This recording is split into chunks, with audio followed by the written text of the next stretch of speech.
Hi, I'm Guyan Dilvera. Today I want to talk about overthinking, something that I graduated as an expert in.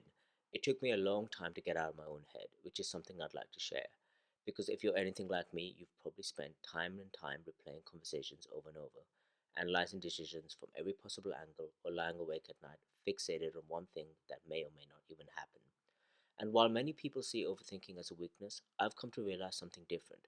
Overthinking isn't the enemy. In fact, if you learn how to understand it and work with it, it becomes a powerful ally. You see, the problem isn't when we think deeply. The problem is when deep thinking becomes trapped in the loop. In my experience, there's a difference between deep thinking and overthinking. You see, deep thinking is productive. It helps us solve problems. It allows us to be strategic and unlock our creativity. It's where some of our best ideas come from. Overthinking, on the other hand, can be deceptive because it feels like progress, but it doesn't actually get us anywhere.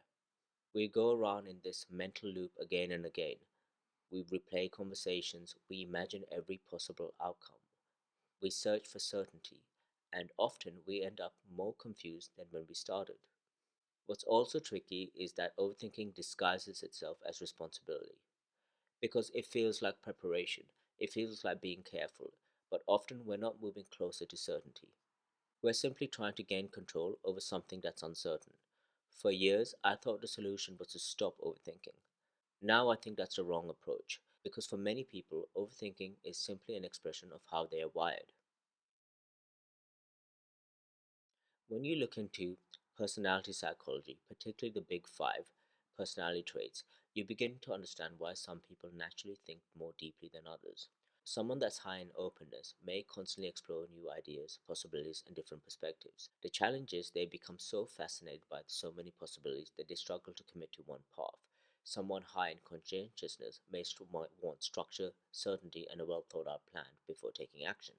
However, they can also get consumed with wanting to achieve the best possible decision or ideal outcome and get caught in the trap of perfectionism and procrastination. This tends to lead to no decision, indecision, or what we call analysis paralysis.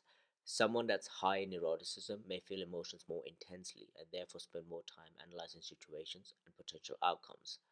They can also become fixated on what might go wrong and eventually avoid taking action altogether because action feels uncomfortable. They can also become fixated on what might go wrong and eventually avoid taking action altogether because action feels uncomfortable. Understanding this really shifted my perspective. It made me realize that my tendencies were one end of a spectrum, and if I could just embrace the other end, it could have a hugely positive impact on me. One thing that changed everything for me was my own self talk. I stopped calling myself an overthinker. I started calling myself a deep thinker. That sounds like a small change and a little bit wishy washy, but it's completely changed how I viewed myself. You see, I spent years telling myself I was an overthinker, so I exhibited the behaviors of someone who overthinks. However, real behavioral change occurs when we change our identity. So one day I decided to change that label. It allowed me to accept that deep thinking was a part of my nature, so I should take pride in it. And strangely, my behavior started to change.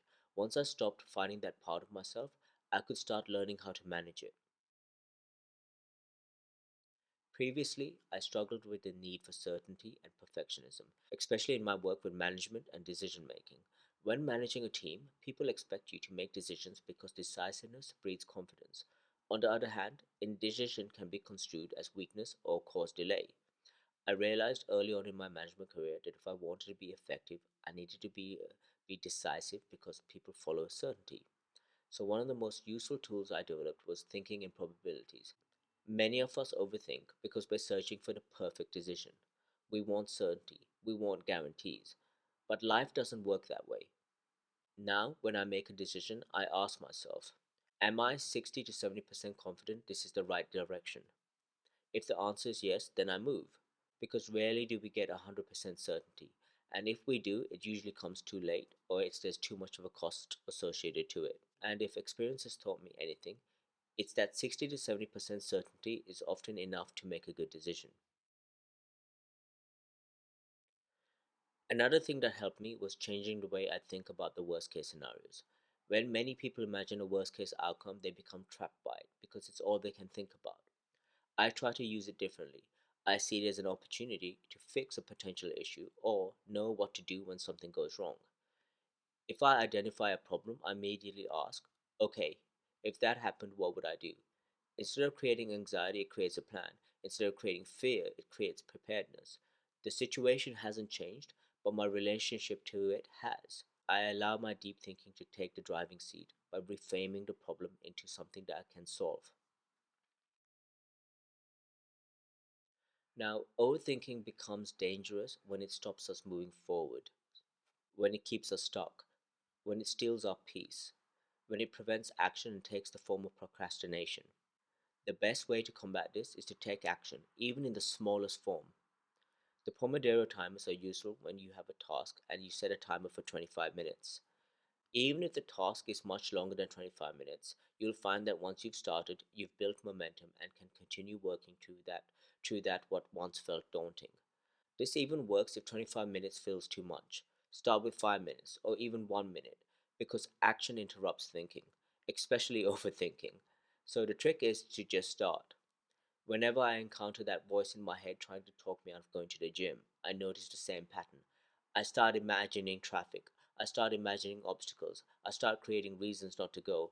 That's when awareness becomes crucial. I know I'm no longer planning, I'm overthinking. So then I stop thinking about the journey and simply just get into the car. Once I arrive, the workout becomes automatic because I've already taken the first steps. I recognize the pattern and I interrupt it. Now, if you recognize that you're stuck in a loop, there are simple things that can help. That's why awareness is so important, because you can only begin to change a problem once you're aware of it. Whenever I catch myself overthinking, I ask a simple question. Am I thinking to understand the situation, or am I thinking to avoid it? Because one creates clarity, the other creates fear and paralysis. Think of awareness as a skill, and like any skill, it takes time to practice and to develop. Write your thoughts down. Whenever I find myself stuck in my head, anxious, procrastinating, or chasing perfection, I find it helpful to get my thoughts onto paper. There's something powerful about taking your thoughts out of your mind and putting them in front of you. It allows you to step back and look at them more objectively. Whether you call it journaling, reflective writing, or simply making notes, the goal is the same: to create enough distance from your thoughts so you can understand them rather than be controlled by them. I don't do it perfectly and I'm not always consistent, but whenever I find myself caught in a mental loop, writing things down is one of the fastest ways I've found to regain clarity. Meditation is another tool I use daily, not to stop thinking, but to become more aware of my thinking. For 5 minutes each morning, I focus on awareness, the chatter in my mind, my breathing, any tension in my body. It allows me to recognize how I'm feeling and respond accordingly instead of operating on autopilot. And finally, create a framework for your decisions. Give yourself a deadline. Decide that after a certain amount of reflection, you're going to act. Not because you're certain, but because progress is often more valuable than perfection. So, if there's one thing I'd like you to take away from this video, it's this. We don't need to stop being deep thinkers. We don't need to stop analyzing. We don't need to change who we are.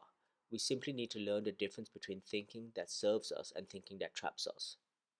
Overthinking isn't something to fix, it's something to understand.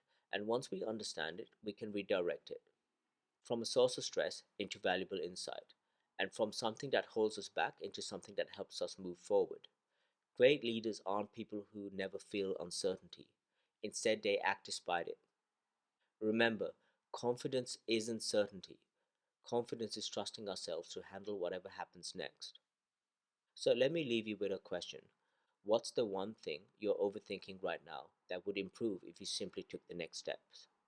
Maybe that's where you start. Thanks for watching.